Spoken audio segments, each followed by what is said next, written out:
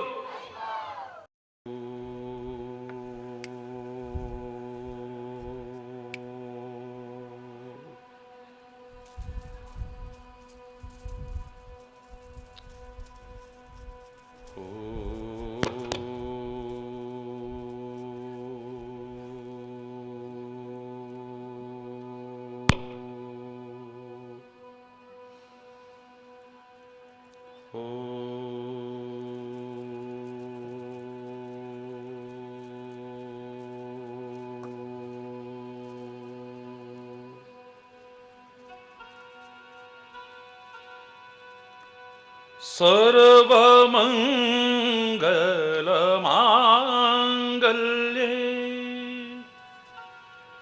शिवे सर्वार्थसाधिके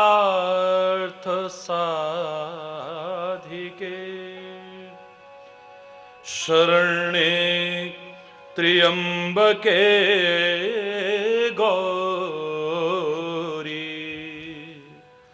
नारायणी नमोस्तुते।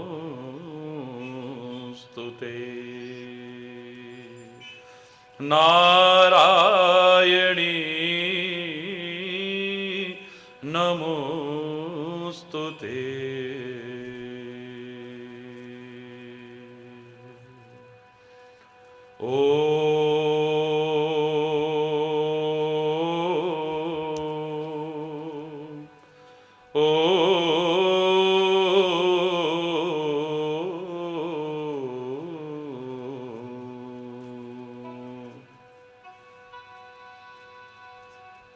त्वमेव माताश्च पिता त्वमेव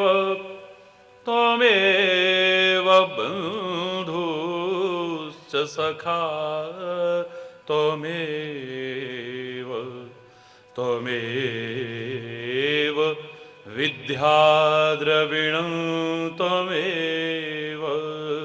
त्वमेव सर्वं मम देव त्वमेव सर्वं मम देव।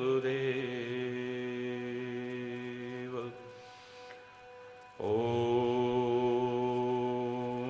सहना भवतु सहनो भुनक्तु सह वीर्यं करवावहै तेजस्विनावधीतमस्तु मा विद्विषावहै। ॐ शान्ति शान्ति शान्ति।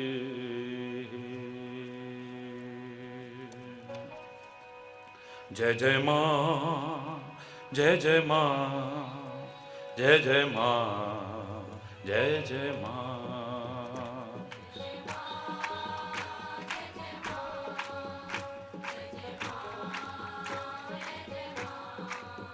जय जय मां, जय जय मां, जय जय मां, जय जय मां।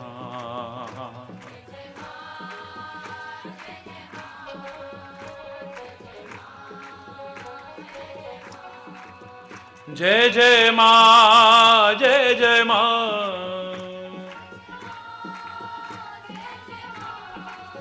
जय जय मां, जय जय मां, जय जय मां, जय जय मां, जय जय मां, जय जय मां, जय जय मां।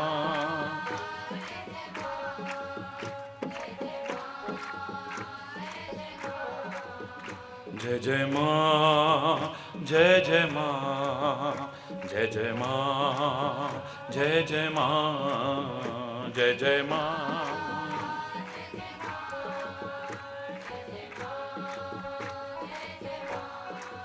जय जय मां, जय जय मां, जय जय मां, जय जय मां।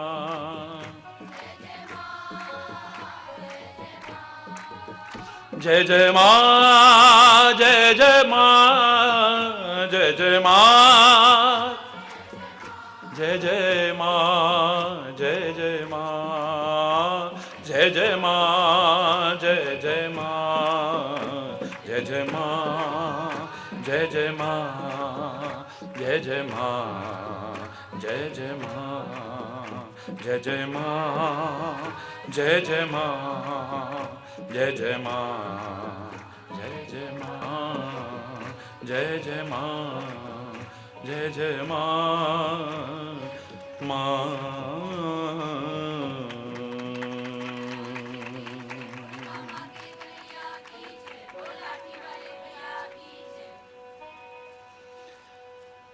हरि बोल, हरि बोल।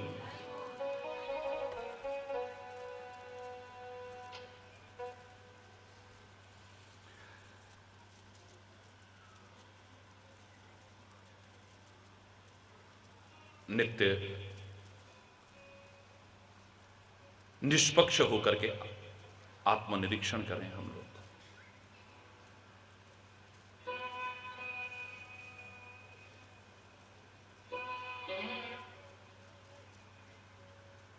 लोग हमें क्या समझते हैं, हमारा मन हमें क्या समझता है, लेकिन वास्तव में हम हैं क्या? मन की नहीं, अंतरात्मा की निष्पक्ष आवाज को जो शांत और एकाग्रचित्त होकर के सुनने को मिलेगी, सुनने की कोशिश करो।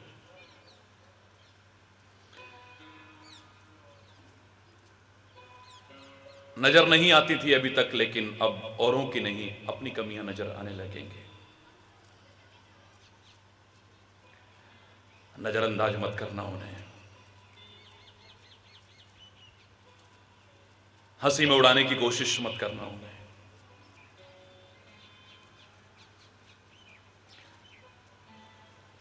संतों, सदगुरु, ग्रंथों और आत्मा का मार्गदर्शन लेकर के और ईश्वर से प्रार्थना करते हुए कोशिश करके उन गलतियों को अपने जीवन से हटाकर अपने जीवन को उच्चता की ओर, दिव्यता की ओर ले जाने की कोशिश करें।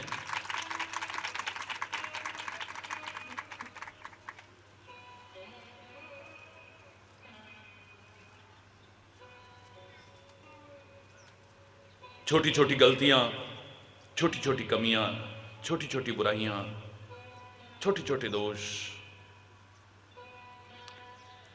छोटे छोटे व्यसन ही एक दिन बहुत बड़ा बन जाते हैं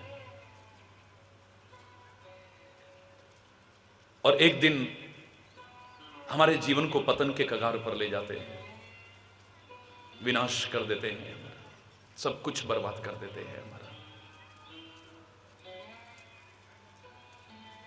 फिर एक बार कह रहा हूं कि छोटी सी फुंसी भी अगर दिखाई दे तो उसे नजरअंदाज मत करो, उसका उपचार करने की कोशिश करो। ये नासुर बनकर के कहीं हमारे जीवन को लेने वाली ना बन जाए। मेरे से अगर कोई एक पंक्ति में कहे कि महाराज जी जीवन के सुखी समृद्ध खुशहाल रहने का कोई उपाय बताओ, तो एक पंक्ति में हमेशा एक ही बात कहा करता हूं मैं, याद करिए कि जीवन में यदि ना हो हमसे भूलें, बोलो बोलो ना, जीवन में यदि ना हो हमसे भूलें, बोलो, परमात्मा और सदगुरु के वचनों को हम न भूलें, तो फिर जीवन में फलें फूलें, कोई चिंता की आवश्यकता नहीं है आपको। भूलें यानी गलतियां, ये जो छोटी छोटी गलतियां, हमें जो फल भोगना पड़ता है अपनी गलतियों का भोगना पड़ता है।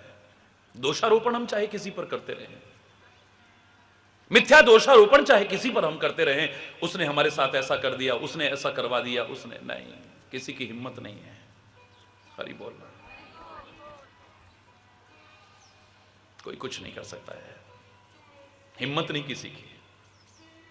हमारे ही कर्म फल कहीं ना कहीं फल भोगने की स्थिति तक पहुंचते हैं तो वो सहायक बन जाता है। अगर हमसे भूलें ना हो, प्रार्थना तो करते हैं हम, इतनी शक्ति हमें देना दाता, मन का विश्वास कमजोर होना, हम चलें नेक रस्ते पे, हमसे भूल कर भी कोई भूल हो। जानबूझ करके तो क्या, भूल करके भी कोई भूल, यानी गलती से भी कोई गलती ना हो जाए हमसे। गलती से भी जो गलती हो जाएगी उसका फल भोगने से भी हम बच नहीं पाएंगे। आपने जानबूझ के नहीं की है ना, आपका ऐसा कोई उद्देश्य था, गलती से हो गई है, अनजाने में हो गई है, भूल से हो गई है, फिर भी बच नहीं पाएंगे। जैसे मैंने हमेशा कहा है कि आग में कोई जानबूझ के हाथ डाले तभी नहीं जलते हैं, अनजाने में डल जाए तब भी जलते हैं। जहर को जानबूझ के पिए तभी नहीं मरते हैं, अनजाने में पी जाए तब भी मरते हैं। गुलाब के बगीचे के आगे से जानबूझ के निकलेंगे, खुशबू तभी नहीं आएगी, अनजाने में निकलेंगे तब भी आएगी। दुर्गंध के ढेर के आगे से जानबूझ के निकलेंगे तभी बदबू नहीं आएगी, अनजाने में निकलोगे तब भी आएगी। जैसा कहते हैं लोहे और पारस का स्पर्श जानबूझ के कराओ तभी सोना बनेगा, नहीं, अनजाने में छू जाए तब भी सोना बनेगा। तभी मैं हमेशा कहा करता हूं, कर्म चाहे अब के हों पहले के हों, जानबूझ के करो, अनजाने में हो, अच्छे हों या बुरे, हमें उनका फल अवश्य में भोगना पड़ता है, बच नहीं सकते हैं। इसलिए सतर्क हो जाओ, क्योंकि मैं चाहता हूं आप सुखी रहें, मैं चाहता हूं आप समृद्ध हों, मैं चाहता हूं आप खुशहाल हों, सच्चा चैन, सुकून, शांति आपको मिल सके, मैं चाहता हूं। हमारे प्रभु भी ऐसा चाहते हैं, हर संत चाहता है, जो भी आपका हितैषी होगा वो यही चाहता है, वो ये नहीं चाहेगा कि आप दुखी हो जाओ कभी। जो आपको दुखी देख करके खुश होता होगा वो तो इंसान भी कहलाने लायक नहीं हो सकता है, संत गुरु तो बहुत दूर की बात है।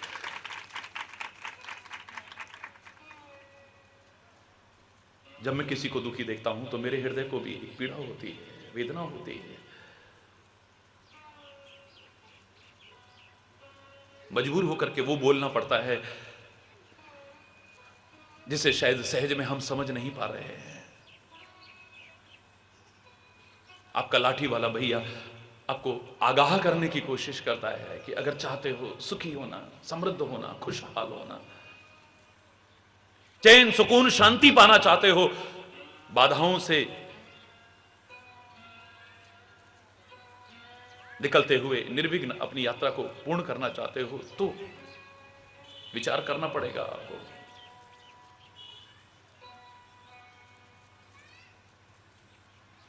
हम कई बार छोटी छोटी गलतियां समझ के नजरअंदाज करने की कोशिश करते हैं, अपनी और अपनों की लाड़ प्यार में। अरे बोलना वही बात अगर दूसरों की हो तो बड़ा चढ़ा के बोलते हैं हम, इतना बड़ा चढ़ा के बोलेंगे कि बस शायद उसको बदनाम करने के लिए, उसको कलंकित करने के लिए कुछ और कहना बाकी ही ना रहे। अरे बोलना अपनी बेटी अगर कोई गलत भी करेगी तो उसे ढकने की कोशिश करते हैं, और दूसरे की आपको गलत लग रही है या नहीं अलग विषय है, उसका बखान करने की कोशिश करते हैं। अरे बोलना बदनाम करने की कोशिश करते हैं।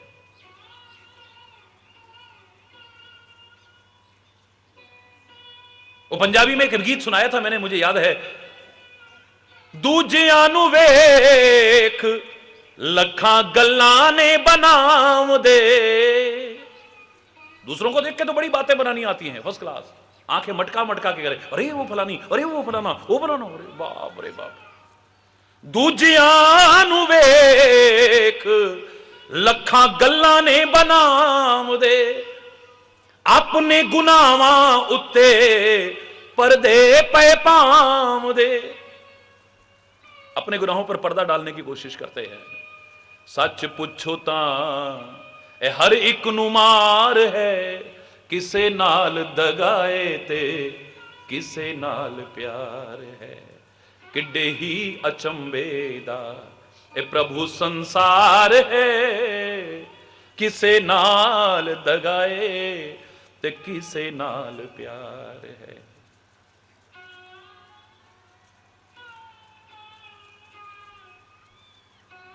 दूसरों के गुनाह बड़े आराम से बोलते हैं, अपने और अपनों के, जिनको अपना आप कहते हो, गिने चुनों को लाड़ प्यार में उन गलतियों को नजरअंदाज करने की कोशिश करते हैं, और यही कारण है कि हम अपना भी और जिनको अपना कहते हैं जीवन को पतन के कगार पर ले जाने की कोशिश करते हैं। हो ही नहीं सकते। अगर कोई आके अपना तुम्हें समझाए भी, नहीं मेरा बच्चा ऐसा नहीं, मेरा बच्चा ऐसा नहीं, हरि बोल, अपनी गलती को भी नहीं, मेरा कोई ये उद्देश्य थोड़ी था, वो तो ऐसा हो गया तो भीष्म पितामह, इतना आदर्श व्यक्ति, इतना महान व्यक्ति, जब द्रौपदी की लाज लूटी जा रही थी, कोशिश की जा रही थी, उसमें कोई योगदान था उसका? क्या भीष्म पितामह ने कोई दुर्वचन कहा था उससे? क्या भीष्म पितामह ने आगे बढ़कर के साड़ी पकड़ने की कोशिश की थी, खींचने की कोशिश की थी, उसको अपमानित और लज्जित करने की कोशिश की थी? बिल्कुल नहीं। उसके हृदय को तो दुख भी हो रहा था, लेकिन नीति का पालन नहीं किया। विदुर की तरह ना तो नीति का पालन करते हुए उस लज्जाजनक शर्मनाक कृत्य से उठ करके जाने की कोशिश की, और ना ही शक्ति और सामर्थ्य रहते हुए उसका मुकाबला करने की कोशिश की। चुप करके बैठे रहे, चुप करके। मौन स्वीकृति है उसकी, मौन स्वीकृति के रूप में सहयोग है। तो जो करने वालों को फल मिला है, मौन स्वीकृति देते हुए भीष्म पितामह को वही फल भोगने को मजबूर होना पड़ा, बच नहीं सका है। तीरों के समान चुभने वाले वचन द्रौपदी को सुनाए जा रहे हैं, तो तीरों की सैया पर पड़े रहना पड़ा है। हरि बोलना है। उन सबको तो तीर लगे ही, लेकिन इसे भी तीरों की सैया पर लेटना पड़ा है। अपने कर्मों का फल है, अनजाने में ही हुई है गलती, जानबूझ के थोड़ी की है गलती कोई, बोलो। आज महाराजा दशरथ मृत्यु शैया पर है, हराम हराम हराम हराम हराम हराम, हरि बोलना। राम राम कहे राम कही, राम राम राम राम कहते कहते कहते कहते प्राण त्याग रहे हैं। चार चार बेटे भगवान के रूप, साक्षात भगवान है। आज आखिरी टाइम में एक बेटा पास में नहीं है। हरि बोल। भरत शत्रुघ्न ननिहाल में जा चुके हैं और राम और लक्ष्मण वनवास में जा चुके हैं। एक बेटा पास में नहीं है, एक बेटा। हरि बोलना। क्या हालत हुई पड़ी है। लोग भी कहते रहे इतने धर्मात्मा, इतने धर्मात्मा, आज उनकी यह हालत हो रही है। अरे देखो, एक बेटा तक पास में नहीं है इस मौत के टाइम में। अब लोग समझें न समझें, लेकिन जो मृत्यु शैया पर पड़ा हुआ है उसे अपने सब जीवन के जाने अनजाने कर्म याद आ रहे हैं। अब जाने अनजाने, माना कि मैंने जानबूझ करके कोई गलत कार्य नहीं किया है, लेकिन हां मुझे याद आया, ओ अंधे, माता पिता ने मुझे शाप दिया था कि जैसे श्रवण कुमार अपने जिगर के टुकड़े की याद में तड़फ तड़फ करके रोते रोते बिलखते बिलखते हम प्राण त्याग रहे हैं, एक वो दिन आएगा तू भी अपने बेटों की याद में तड़फते हुए अपने प्राणों को त्यागेगा।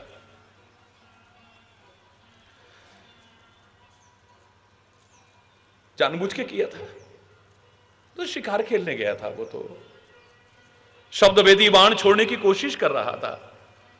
उसे लगा कि कोई जानवर वहां पर जल पी रहा है, बस तीर मार दिया। उसे क्या पता था किसी के जिगर का टुकड़ा मेरे तीर का शिकार हो जाएगा। आप उम्मीद कर सकते हैं कि दशरथ किसी व्यक्ति की हत्या करता है? बोलो ना। उसे पता लग जाता कि श्रवण कुमार वहां पर है तो उसकी हत्या करता? वो जानबूझ के नहीं किया है और करता भी ना कभी, लेकिन गलती से ही गलती हो गई है, उसका फल भी भोगना पड़ा है, बच नहीं सके है। करते टाइम हमें पता नहीं चलता है, लेकिन जब फल भोगते हैं तब हमें पता चलता है। जिनकी दुर्दशा हो रही होती है ना, तो उनके इतिहास जब सामने आते हैं, वो कहते हैं जब आखिरी टाइम होता है ना, तो सारी जिंदगी पर निगाह जाती है। जो कहते थे हम तो बिल्कुल सही हैं, हम तो बिल्कुल सही हैं, अब उन्हें याद आता है कहीं ऐसा तो नहीं उस कर्म की वजह से ऐसा हो रहा हो, कहीं उस गलती की वजह से ऐसा फल मिल रहा हो, कहीं उस गलती की वजह से ऐसा फल मिल रहा हो, कहीं उस गलती की वजह से जो आज तक नजर नहीं आ रही अब सब आने लग गई है। हरि बोल।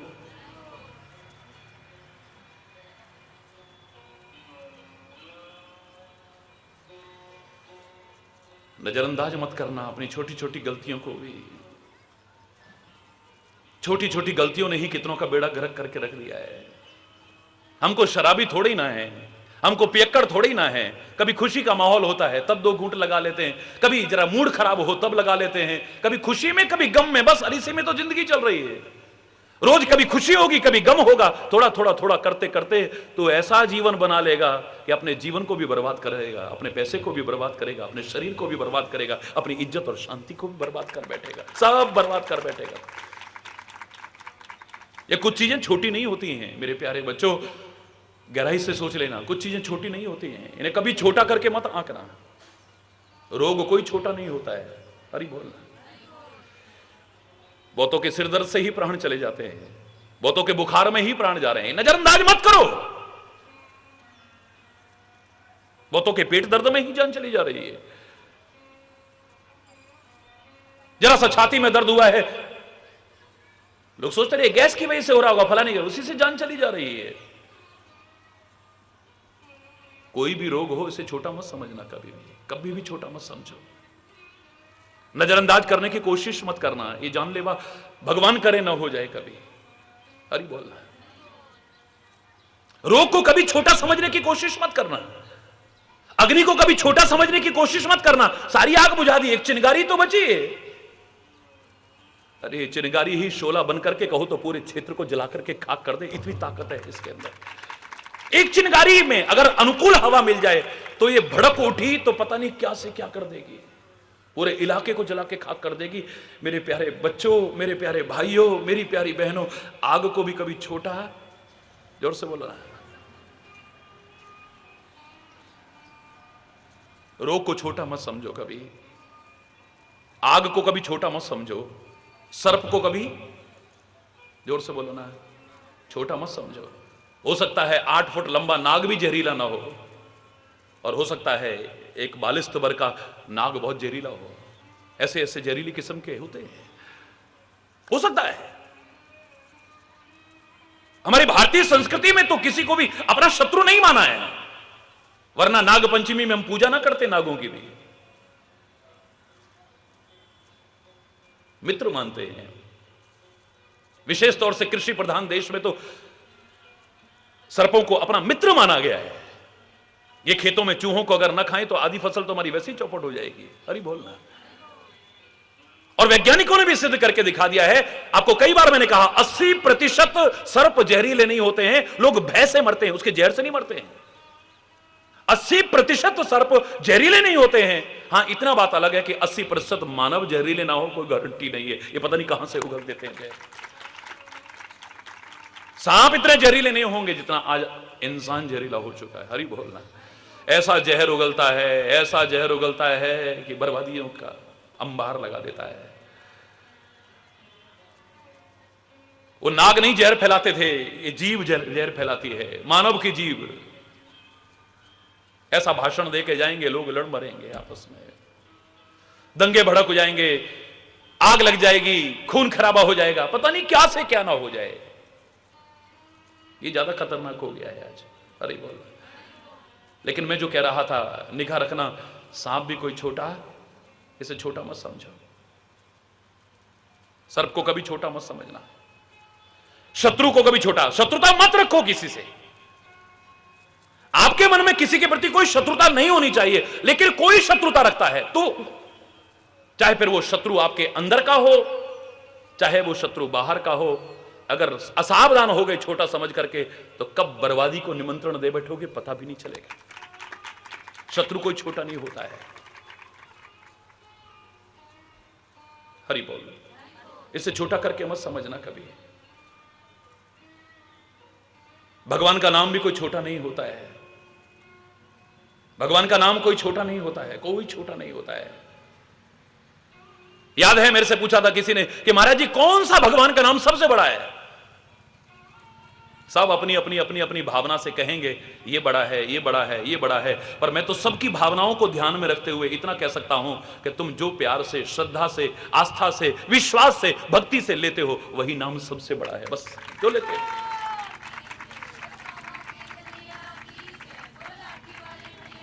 वही नाम सबसे बड़ा है। फिर मैं ये नहीं कहूंगा, प्रारंभिक क्लास में लोग कह देंगे गायत्री मंत्र सबसे बड़ा है,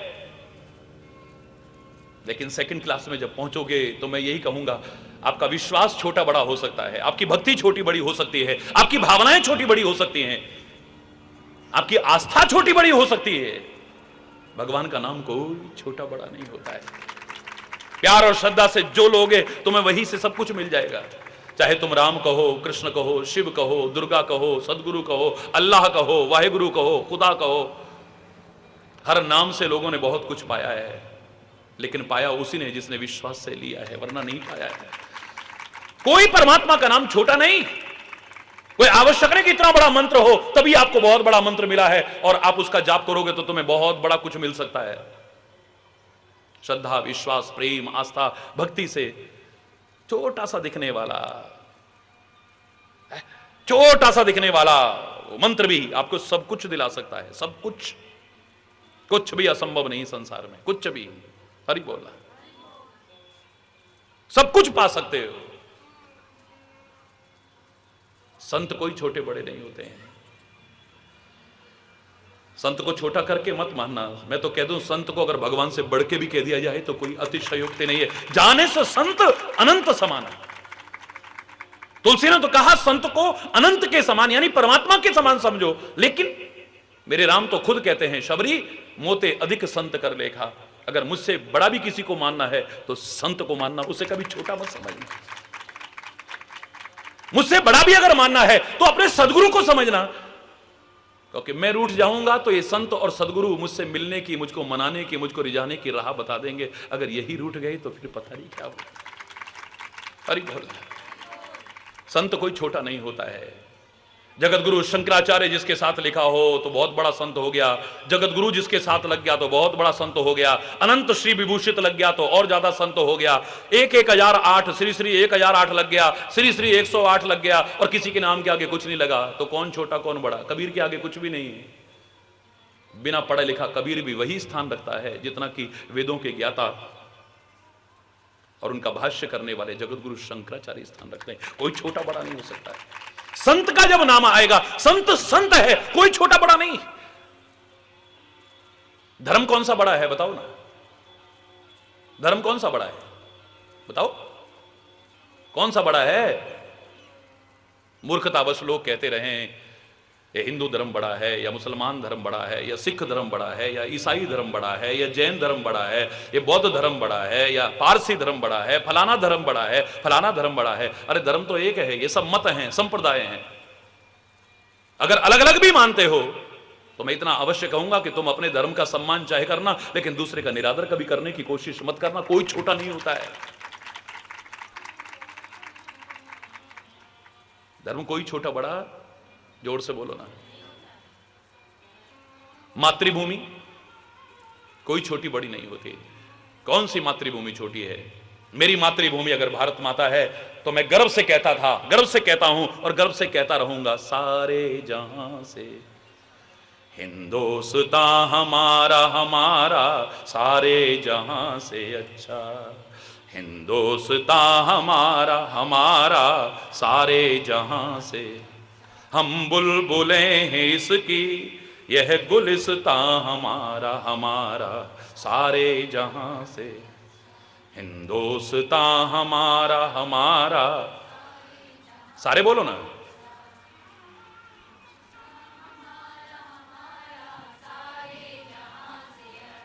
मजहब नहीं सिखाता आपस में वैर रखना, मजहब नहीं सिखाता आपस में वैर रखना। हिंदी है हम, हिंदी है हम, हिंदी है हम, वतन है हिंदुस्तान हमारा हमारा सारे जहां से। हिंदुस्तान हमारा, मैं अपने वतन के लिए कहूंगा, दूसरा कहेगा क्या? कहेगा कोई? नेपाल का ये कहेगा सारे जहां से अच्छा हिंदुस्तान हमारा, पाकिस्तान का, रशिया का, अमेरिका का, रूस का, ब्राजील का, ऑस्ट्रिया का, इंडोनेशिया का, अरे बोल, वो क्यों कहेगा? मातृभूमि सबसे बड़ी है, तो मेरी मातृभूमि मेरे लिए सबसे बड़ी है, और जिनकी मातृभूमि उनके लिए सबसे बड़ी है, छोटी कोई नहीं।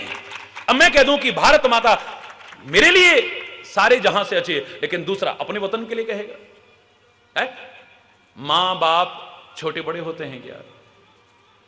कौन मां छोटी होती है? एक घास काटने वाला कोई हो, सड़क पर पत्थर फोड़ने वाला हो, उसके माता पिता भी वही स्थान रखते हैं। जो सारी दुनिया भर के राजा बन जाएं तो उनके मां बाप जो स्थान रखते हैं, जहां माता पिता का नाम आएगा उसका भी वही स्थान है, उसका भी वही स्थान है। एक के माता पिता प्रधानमंत्री बन गए, राष्ट्रपति बन गए, एक के अभी पत्थर फोड़ रहे हैं और घास काट रहे हैं। मां ने जो कष्ट उठाया है, घास काटने वाली ने, मेरे शायद तो राष्ट्रपति प्रधानमंत्री होगी, उसने भी वही कष्ट उठाया होगा। अरे बोल रहा है, जोर से बोलो ना। तुमको जो अपने शरीर के अंदर रखा है, जिसके एक क्षण का आप कर्जा चुका नहीं सकते हैं, वो उसने भी उतना ही रखा है, उसने भी उतना ही रखा है। अरे बोल, मां कौन सी छोटी है? हर मां के लिए कहा है, जननी जन्मभूमिश्च स्वर्गादपि गरीयसी। मां और मातृभूमि को स्वर्ग से बढ़कर के भी कह दिया जाए तो कोई बहुत बड़ी बात नहीं। वो उस मां के लिए भी है, हर कोई अपनी मां के लिए कह सकता है। ये कोई छोटे बड़े नहीं होते हैं। इष्ट कोई छोटा बड़ा नहीं होता है। किसी का इष्ट राम है, किसी का इष्ट कृष्ण है, किसी का इष्ट दुर्गा है, किसी का इष्ट शंकर है, किसी का इष्ट सदगुरु है, किसी का इष्ट राधा है, किसी का इष्ट वाहिगुरु है, किसी का इष्ट खुदा है, किसी का इष्ट अल्लाह है। जिसका जो इष्ट है वो छोटा बड़ा नहीं, उसे छोटा करके मत आंकना कभी भी। याद करो, मैंने इतना ही कहा था कि सदगुरु की जब प्रार्थना करते हैं हम, तो सदगुरु की अनेक वंदनाओं में एक वंदना आती है जिसने ऐसा एहसास करा दिया हो, उस सदगुरु को प्रणाम है हमारा। कौन सा? मन्नाथ श्री जगन्नाथ, बोलो। मद्गुरु श्री जगत गुरु, ममात्मा सर्वभूतात्मा, तस्मै श्री गुरुवे नमः। मन्नाथ श्री जगन्नाथ, मेरा जो इष्ट है, मेरा जो स्वामी है, वही सारे संसार का स्वामी है। ये बहस करने के लिए नहीं है, अंदर में महसूस करने का है। उसे छोटा करके ना आंकना कभी भी, किसी प्रकार का बहम ना करना उसमें कभी भी। संदेह की स्थिति में मत जीना कभी भी। पूरे विश्वास के साथ, पूरी भक्ति के साथ, पूरी आस्था के साथ, पूरे प्यार के साथ अगर आप उसकी चरण और शरण ग्रहण करते हो, तुम्हें वहीं से सब कुछ मिल जाएगा। वरना कहीं भटकते रहना, तुम्हें कहीं भी कुछ नहीं मिलेगा।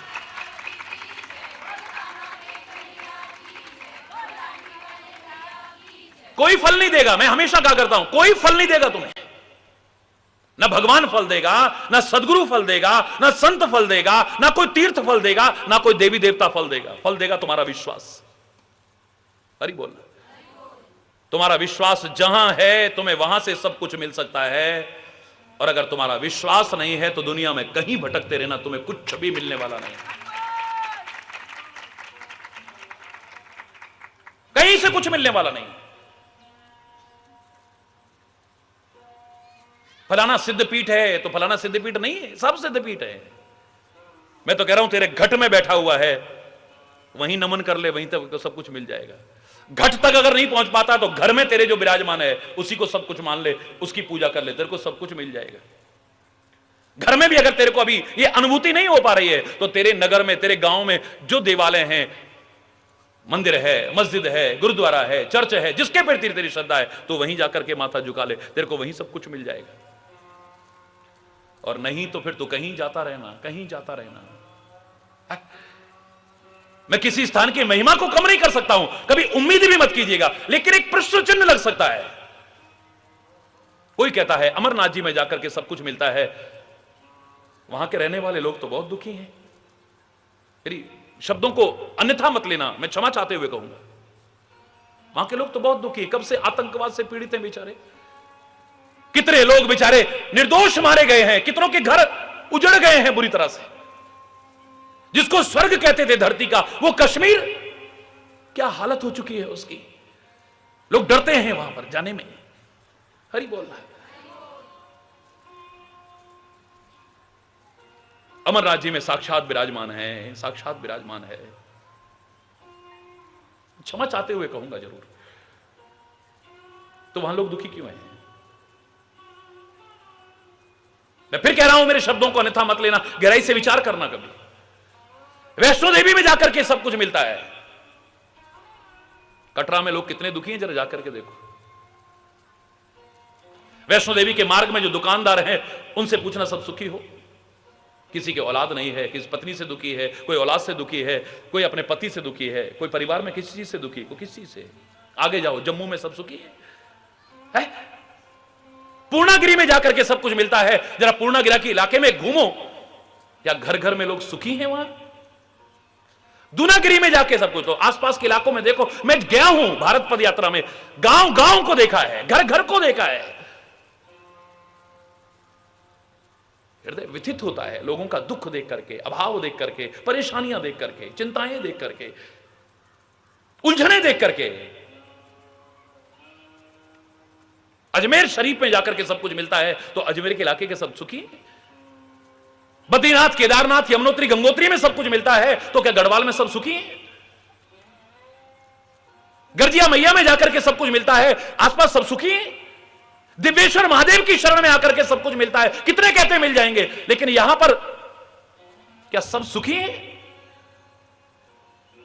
कामों में आकर के हर एक की कामना पूरी होती है। नाम ही है काम बन। जो आया है श्रद्धा और विश्वास, उसका काम बना है, बन रहा है, आगे भी बनेगा। लेकिन कामों में सब सुखी हैं? मथुरा वृंदावन में जाकर के मिलता है, सारे सुखी हैं वहां पे? अमृतसर में जाकर के स्वर्ण मंदिर में मत्था टेक करके सब कुछ मिलता है, क्या अमृतसर के, पंजाब के लोग सुखी हैं? वहां जाकर के ये मिलता है, वहां जाकर के ये मिलता है, फलानी मस्जिद में जाकर के ये मिलता है, फलानी दरगाह पे जाकर ये मिलता है, फलानी जगह जाकर के, मंदिर में, गुरुद्वारे में, चर्च में जाकर के ये मिलता है। वहां आसपास सब सुखी हैं? क्या वहां के अस्पताल बंद हो गए हैं, वहां पर कोई बीमार नहीं होता? क्या वहां पर कोई बांझ नहीं है जिसका संतान ना हो? हालांकि ये शब्द मेरे मुंह से अच्छा नहीं लगता है।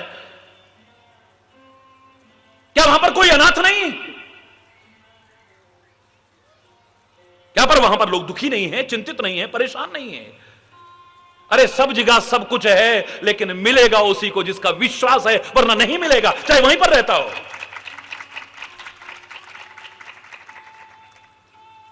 जो शरण में आएगा मिलेगा तो उसी को ना। सूर्य भगवान आ गए हैं, प्रकाश देना चाहते हैं, सूर्य भगवान को दोष मत देना। लेकिन तुम खिड़कियां दरवाजे बंद करके अपने घर में घुसे रहे, तुम्हारे माथे पर आया हुआ है सूर्य, लेकिन तुम्हें कुछ देगा? बड़ी मुश्किल से तुम लाख कहने के बाद बाहर निकले, और बाहर निकले भी तो आंखें बंद करके चलते रहे, तो क्या सूर्य का लाभ मिलेगा तुम्हें? सूर्य की शरण में जैसे आना चाहिए, एक बार आकर के तो देखो, जीवन में कभी ठोकर तुम्हें लग जाए, हो नहीं सकता है। ऐसे संत की शरण में, सदगुरु की शरण में, परमात्मा की शरण में जैसे आना चाहिए वैसे आ जाओ, तो फिर हरि बोल,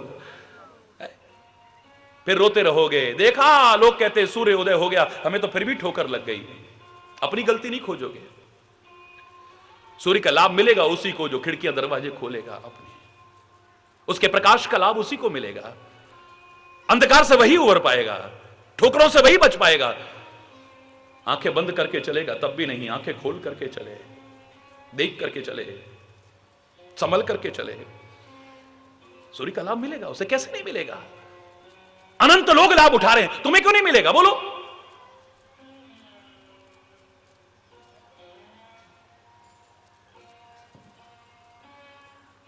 पानी नहीं आ रहा, पानी नहीं आ रहा, पानी नहीं आ रहा।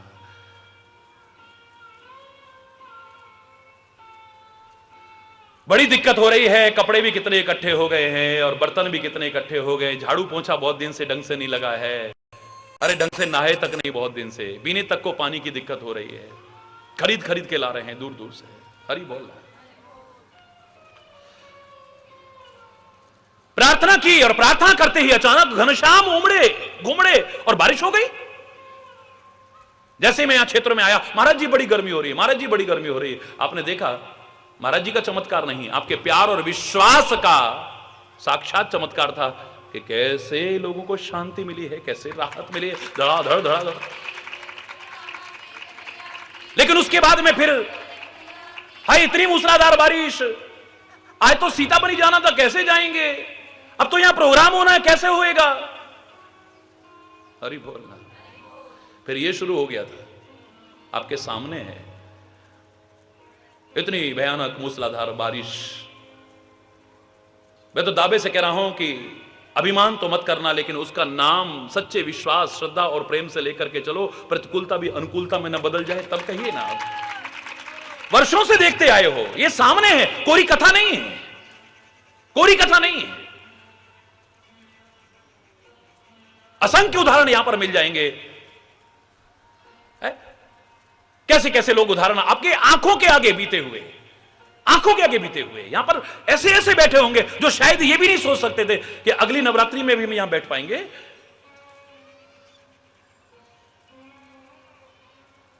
आज ईश्वर की कृपा है, ये को महाराज जी का चमत्कार नहीं है, ये परमात्मा की कृपा और आपके विश्वास का चमत्कार था, है और आगे भी होता रहेगा, इसमें कोई संदेह की गुंजाइश नहीं है। और आपके विश्वास को तो मैं नमन करता हूं। मैं वो दिन भूला नहीं हूं जब यहां पर इतनी तेज बहने वाली इस नहर में एक 6 वर्ष की छोटी सी बच्ची बह करके गई थी। बताओ किस किस को पता है ये उदाहरण, कौन कौन थे यहां पे। आरती चल रही थी, देखिए आप कितने लोग थे यहां। 6 वर्ष की नन्ही सी बालिका, आरती चल रही है, अंदर दुर्गा जी की स्तुति चल रही है। सुनने के बाद भी और तो क्या, यहां तक कि बच्ची के मां बाप तक यहां खड़े रहे, कोई भागा नहीं। वहां भागने की बजाय अंदर, महाराज जी ऐसा। मैंने कहा आरती होने दो, हरि बोलना। आपने देखा था 2.5-3 किलोमीटर आगे जाके निकली थी वो बच्ची। वो किसका चमत्कार था? महाराज जी का नहीं था। आप जो विश्वास से यहां खड़े रहे और आपने कोई उसमें बाधा नहीं आने दी कार्यक्रम में, उसका प्रत्यक्ष चमत्कार था। कितनी जगह तो नहर के ऊपर ऐसा ऊपर बंद है और अंदर ही अंदर होकर के निकली है, लेकिन वो बच्ची कैसे सकुशल बाहर आ गई, उसे आज तक नहीं पता कि किसने मुझे बाहर निकाला है। अभी तक मेरे हृदय में वो पीड़ा है। परसों हमारे बच्चे का आप देखते हैं कैसा वहां पर एक्सीडेंट हुआ, मिश्रा जी का।